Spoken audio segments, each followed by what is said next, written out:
সম্মানিত দর্শকবৃন্দ, পবিত্র শুক্রবার আসরের পর মাগরিবের ২০ মিনিট পূর্বে অথবা আধা ঘন্টা পূর্বে এইভাবে দোয়া করে যা চাইবেন তাই পাবেন। দর্শক, কিভাবে আপনি দোয়া করবেন তার সম্পূর্ণ নিয়ম শুরু থেকে শেষ পর্যন্ত এই ভিডিওতে আমি বলে দিব। আপনারা ধৈর্য সহকারে শুরু থেকে শেষ পর্যন্ত দোয়ার নিয়মটি শিখে আপনারা আমার সাথে সর্বশেষ দোয়ায় শরিক হবেন। দর্শক, বিভিন্ন জনের বিভিন্ন চাওয়া পাওয়া, যেমন পবিত্র মক্কা মদিনায় যাওয়া, বাইতুল্লাহ তাওয়াফ করা, রওজা জিয়ারত করা আপনার মনের আশা। এই মনের আশা পূরণ হওয়ার জন্য আজকে এই আমলটি করবেন। 2, ছেলে মেয়েকে হাফেজ ও বড় আলেম বানানো, অথবা আপনার ছেলে মেয়েকে কোনো একটা চাকরিজীবীর উদ্দেশ্যে পড়ালেখা করাচ্ছেন, সেই উদ্দেশ্য পূর্ণ হওয়ার জন্য আজকের এই আমল। 3, ছেলে মেয়ে আপনার কথা শোনে না, তারা যেন আপনার বাধ্য হয়ে যায়, আপনাকে মূল্য দেয়, আপনাকে সম্মান দেয়, সেজন্য আজকের এই আমল। 4, এমন স্বামী চান মহিলারা বা পুরুষের এমন স্ত্রী চান যার দাম্পত্য জীবনে আল্লাহ খুশি থাকবেন। যারা অবিবাহিত তারা আজকের এই আমলটি কোনোভাবেই ছাড়বে না। 5, পবিত্র রমজানে ঈমানের সাথে নবীজি সাল্লাল্লাহু আলাইহি ওয়াসাল্লামকে দেখে যেন মৃত্যু হয়। দর্শক, এই উদ্দেশ্যগুলোকে সামনে রেখে আপনি এখন শুরু থেকে শেষ পর্যন্ত আমলের নিয়মটি জেনে নেবেন। তার আগে ভিডিওটি প্রচারের জন্য একটি লাইক দিবেন। পরবর্তীতে এমন ভিডিও পাওয়ার জন্য আমল টিভি চ্যানেল সাবস্ক্রাইব করে পাশে থাকা বেল বাটনটি চেপে রাখবেন। তাহলে চলুন ভিডিওটি শুরু করি। দোয়া করার নিয়ম। 1, পাক সাফ হয়ে নির্জনে কিবলামুখী হয়ে চক্ষু বন্ধ করে বসবেন। আপনি যখন এই সকল উদ্দেশ্য নিয়ে দোয়ায় বসবেন তখন অবশ্যই অজু করে সুন্দর পোশাকাদি পরে নির্জনে, যে জায়গায় কোনো মানুষ নেই, আপনার ইবাদতে কোনো ব্যাঘাত ঘটবে না, দরজা বাড়ি দিয়ে এরপর একটি রুমে বসে মহান আল্লাহ পাকের দিকে অর্থাৎ কিবলামুখী হয়ে চক্ষু বন্ধ করে বসবেন। চক্ষু বন্ধ করে বসার পর মন দিয়ে পেছনের গুনাহের কথা স্মরণ করুন আর আল্লাহর কাছে লজ্জিত হন, আর করব না। আপনি অনেক আমল করে যা না গুনাহ আপনি মিটাতে পারবেন, তার চাইতে বেশি নিজের মনে মনে যদি আপনি অনুতপ্ত হন, কতগুলো গুনাহ করলাম, এতগুলো গুনাহ তো আমার দ্বারা হওয়ার কথা নয়, আমি তো আল্লাহ পাকের বান্দা, আমি অনেক গুনাহ করে ফেলেছি, নিজের পিছনের গুনাহের কথা স্মরণ করবেন, ভাবতে থাকবেন আর আল্লাহর কাছে লজ্জিত হতে থাকবেন যে আল্লাহ, আমি তো অনেক গুনাহ করে ফেলেছি, আমি আর করব না। এইভাবে যে ব্যক্তি নাকি শুধু ভাবে আর আল্লাহর কাছে লজ্জিত হয়, এর চাইতে আর বড় কোনো তওবা নেই। মুখে মুখে আস্তাগফিরুল্লাহ পাঠ করা এটা বড় তওবা নয়। বড় তওবা হলো অন্তর থেকে আমি আর করব না ঘৃণা তৈরি করা আর আল্লাহকে ভয় করা। এভাবে যদি আপনি আল্লাহর কাছে লজ্জিত হন তাহলে আল্লাহ পাক আপনার অতীতের গুনাহগুলো মাফ করে আল্লাহ তাআলা তার নিজের রহমতের চাদরে আপনাকে ঢেকে নেবেন। সুবহানাল্লাহ। আর মুখে পাঠ করুন আস্তাগফিরুল্লাহ রাব্বি মিন কুল্লি যামবিন ওয়া আতুবু ইলাইহি লা হাওলা ওয়ালা কুওয়াতা ইল্লা বিল্লাহিল আলিয়্যিল আযীম। আস্তাগফিরুল্লাহ রাব্বি মিন কুল্লি যামবিন ওয়া আতুবু ইলাইহি লা হাওলা ওয়ালা কুওয়াতা ইল্লা বিল্লাহিল আলিয়্যিল আযীম। দর্শক, এই তওবাটি আপনি কেন পাঠ করবেন চলুন দেখে নেই। হযরত আনাস রাদিয়াল্লাহু আনহু বলেন, আমি রাসূলুল্লাহ সাল্লাল্লাহু আলাইহি ওয়াসাল্লামকে বলতে শুনেছি, আল্লাহ বলেন, হে আদম সন্তান, তুমি যতক্ষণ আমাকে ডাকবে ও আমার করুণার আশা করবে আমি তোমাকে ক্ষমা করব। তুমি যাই করো না কেন কোনো কিছুই আমি পরোয়া করব না। হে আদম সন্তান, যদি তোমার পাপ আসমান স্পর্শ করে এরপরও তুমি ইস্তিগফার করো বা ক্ষমা চাও, আমি তোমাকে ক্ষমা করব। সুবহানাল্লাহ। কোনো পরোয়া করব না, কোনো দিকে দেখব না, আমি তোমাকে ক্ষমা করবই। হে আদম সন্তান, তুমি যদি পৃথিবীপূর্ণ পাপ নিয়ে আমার কাছে হাজির হও কিন্তু শিরক থেকে মুক্ত থাকো, তাহলে আমি পৃথিবীপূর্ণ ক্ষমা তোমাকে প্রদান করব। সুবহানাল্লাহ। এর থেকে বোঝা গেল তওবা করলে, অনুতপ্ত হইলে, ইস্তিগফার ক্ষমা চাইলে আল্লাহ তাআলা কোনো কিছুর দিকে তাকাবেন না, অবশ্যই আপনার গুনাহগুলো মাফ করে আল্লাহ তাআলা তার প্রিয় বান্দা বানিয়ে নেবেন। তবে কথা হলো শিরক থেকে মুক্ত থাকতে হবে। শিরকি গুনাহ করে থাকলে আপনি মাপ পাবেন না। আল্লাহ পাক আমাদেরকে শিরক থেকে মুক্ত থাকার তৌফিক দান করুক। এজন্য সকলে কমেন্টে লিখুন আমিন। প্রিয় দর্শক, বুঝতেই পারলেন এই ইস্তিগফার পাঠ করার কতটুকু গুরুত্ব ও ফজিলত। অতঃপর আপনি 4 নম্বর সূরা ফাতিহা, আলহামদু একবার, আর সূরা ইখলাস কুল হুয়াল্লাহ সূরা 3 বার পাঠ করবেন। চলেন সূরা ফাতিহা আর সূরা ইখলাস সহি শুদ্ধভাবে শুনে নেই। আউযু বিল্লাহি মিনাশ শাইতানির রাজীম। বিসমিল্লাহির রহমানির রহিম। আলহামদুলিল্লাহি রাব্বিল আলামিন। আর রহমানির রহিম। মালিকি ইয়াউমিদ্দিন। ইয়্যাকা না'বুদু ওয়া ইয়্যাকা নাস্তাঈন। ইহদিনাস সিরাতাল মুস্তাকিম।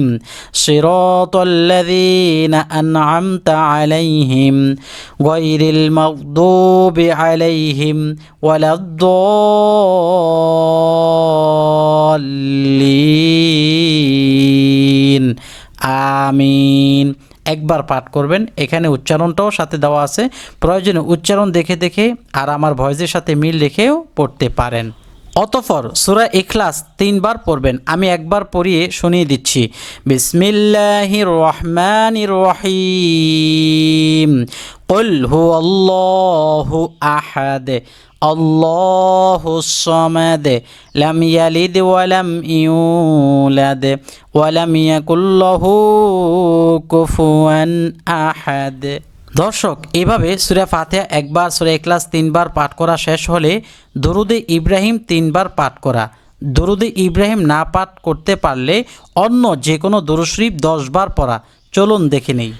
আল্লাহুম্মা সাল্লি আলা মুহাম্মাদ ওয়া আলা আলি মুহাম্মাদ কামা সাল্লাইতা আলা ইব্রাহিম ওয়া আলা আলি ইব্রাহিম ইন্নাকা হামিদুম মাজিদ।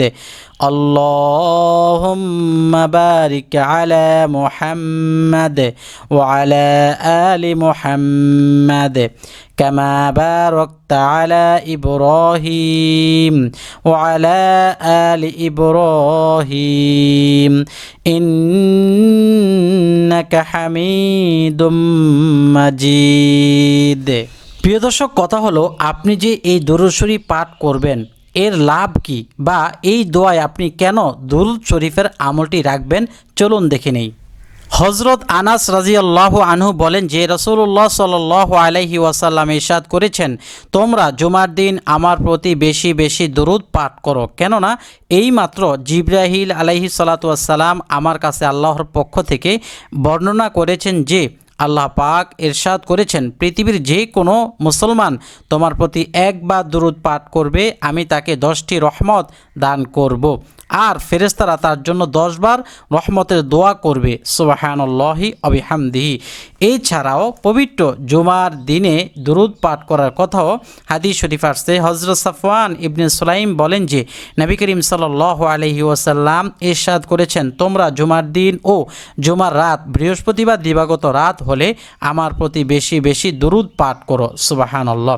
এর থেকে প্রমাণ হয় যার যত বেশি দরুদ শরীফ আমল হবে তার তত বেশি দোয়া কবুল হবে এবং আল্লাহ পাকের পক্ষ থেকে রহমত প্রাপ্ত হবে। সুবহানাল্লাহ।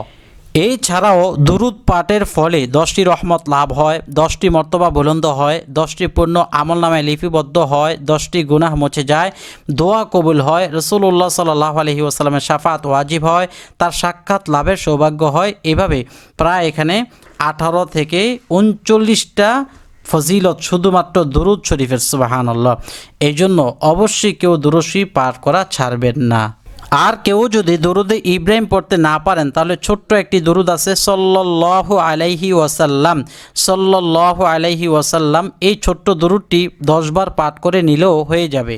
প্রিয় দর্শক, 6 নম্বরে আপনি যে আমলটি করবেন 10 বার পাঠ করবেন সুবহানাল্লাহি ওয়া বিহামদিহি সুবহানাল্লাহিল আযীম। সুবহানাল্লাহি ওয়া বিহামদিহি সুবহানাল্লাহিল আযীম।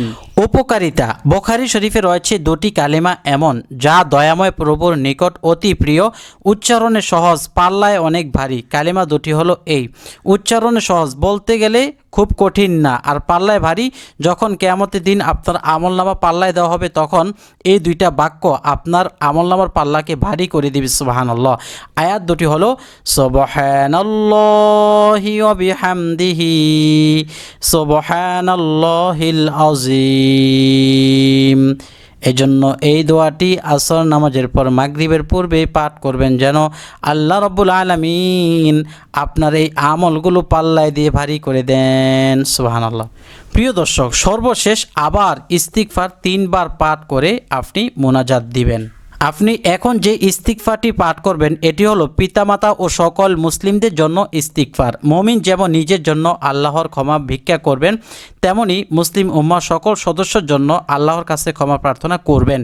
বিশেষ করে নিজের পিতামাতা, আত্মীয়, বন্ধু ও পূর্ববর্তী মুসলিমগণের জন্য কোরআনে আল্লাহ বলেছেন, পরবর্তী যুগের মুসলিম প্রজন্মরা যেন বলে, রব্বানা গফির লানা ওয়া লিইখওয়ানিনা আল্লাযীনা সাবাকুনা বিল ঈমান ওয়া লা তাজআল ফি কুলুবিনা গিল্লাল লাযীনা আমানু রব্বানা ইন্নাকা রাউফুর রহিম। এটা একটু কঠিন মনে হয়, আমি বলতেছি, আপনারা আমার সাথে বলেন, রব্বানা গফির লানা ওয়া লিইখওয়ানিনা আল্লাযীনা সাবাকুনা বিল ঈমান ওয়া লা তাজআল ফি কুলুবিনা গিল্লাল লিল্লাযীনা আমানু রব্বানা ইন্নাকা রাউফুর রহিম। আপনার একবার অলরেডি পাঠ করা হয়ে গেল, তার মানে আপনি জুমার দিন দেখছেন আর আপনার এটা পাঠ করা হয়ে গেল। এখন আপনি মুনাজাত দিলেই হবে। দর্শক, চলুন তাহলে সর্বশেষ আমরা এখন মুনাজাতে কিভাবে হাত তুলব এবং কি বলবো এই নিয়মটি দেখেই আজকের ভিডিও শেষ করব। মুনাজাত কিভাবে দিবেন? এখন যে দোয়াটি বলবো এই দোয়াটি বলে 2 হাত কাঁধ বরাবর পর্যন্ত উঠাবেন, মাথা নিচের দিকে থাকবে।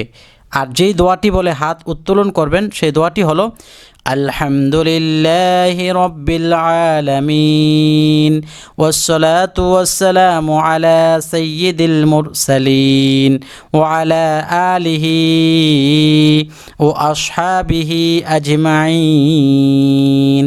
কিন্তু আল্লাহুম্মা আমিন বলে হাত উঠাবেন না। আলহামদুলিল্লাহি রাব্বিল আলামিন এই দোয়াটা বলে মুনাজাত দিয়ে রব্বানা আতিনা ফিদ দুনিয়া হাসানাতা ওয়া ফিল আখিরাতি হাসানা ওয়া কিনা আযাবান্নার এই দোয়াটা পাঠ করা। অতঃপর রব্বানা যালামনা আনফুসানা এই যে বড় দোয়াটি আছে এটিও পাঠ করতে পারেন যারা পারেন। অতঃপর রব্বির হামহুমা কামা রব্বায়ানি সগীরা আরবি যে সকল দোয়াগুলো আছে পাঠ করে আপনি বলবেন, আয় আল্লাহ, আমার এই আমলগুলো যা কিছু পাঠ করলাম, সূরা ফাতিহা, সূরা ইখলাস, দুরূদ শরীফ, তওবা, ইস্তিগফার, অনুশোচনা যা কিছু হলো তোমার শাহী দরবারে কবুল করে নাও। আল্লাহ, আমাকে ও আমার ফ্যামিলির সকলকে দ্বীনের জন্য কবুল করে নাও। আমরা সবাই যেন তোমার হক পথে চলতে পারি, কোরআন হাদিস মেনে চলতে পারি, তোমার সন্তুষ্টি নিয়ে দুনিয়া বাঁচতে পারি, সেই তৌফিক দান করো। ইয়া রব্বে কারিম, আমার মনের নেক আশাগুলো পুরো করো। বিশেষ করে আজকে যেই উদ্দেশ্য নিয়ে আমি মাগরিবের পূর্বে দোয়া কবুল হবার সময় তোমার শাহী দরবারে হাত তুলে প্রার্থনা করছি, সেই মনের আশাগুলো তুমি পুরো করো। আল্লাহ, অনেকগুলো বিপদ আমার মাথার উপরে, সব ধরনের বিপদ আপদ থেকে তুমি আমাকে মুক্ত রাখো। অতঃপর মুনাজাতে যে দোয়া পড়লে আগে পরে সব দোয়া কবুল করেন তা পড়া। অর্থাৎ এখন আপনি এমন একটি দোয়া পড়বেন, এই এতক্ষণ যা বললেন সামনে যা বলবেন সব দোয়া আল্লাহ তাআলা কবুল করবেন। চলেন সেই দোয়াটি দেখে নেই। এটি হলো ইসমে আজম। এই ইসমে আজমটি যদি মুনাজাতের মাঝখানে বলে এর উসিলা দিয়ে দোয়া করেন, আপনার দোয়া আল্লাহ তাআলা কবুল করবেন।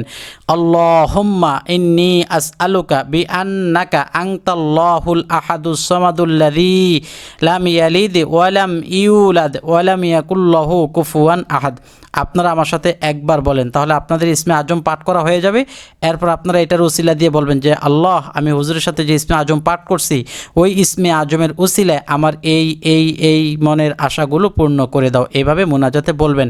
বলেন আল্লাহুম্মা ইন্নী আসআলুকা বিআন্নাকা আনতাল্লাহুল আহাদুস সামাদুল্লাযী লাম ইয়ালিদ ওয়া লাম ইউলাদ ওয়া লাম ইয়াকুল লাহু কুফুয়ান আহাদ। হে আল্লাহ, আমি আপনার নিকট প্রার্থনা করছি, কারণ আপনি আল্লাহ একক ও অমুখাপেক্ষী, যার থেকে না কেউ জন্ম হয়েছে, না তিনি কারো থেকে জন্ম হয়েছেন, না কেউ তার সমতুল্য আছে। আহমদ ইবনে আবু সাইবায় এই হাদিসে দোয়াটির কথা বলা হয়েছে। ইসমে আজম পাঠ করে দোয়া করলে দোয়া ফিরিয়ে দেয় না। এই ইসমে আজম পাঠ করার পর এরপর আবার আল্লাহর কাছে কি চাইবেন চলুন দেখে নেই। ইয়া রাব্বে কারিম, এই ইসমে আজমের উসিলায় তুমি আমাকে হালাল রিজিক ও রুজির ব্যবস্থা করে দাও। এর উসিলায় মক্কা মদিনা জিয়ারত নসিব করে দাও।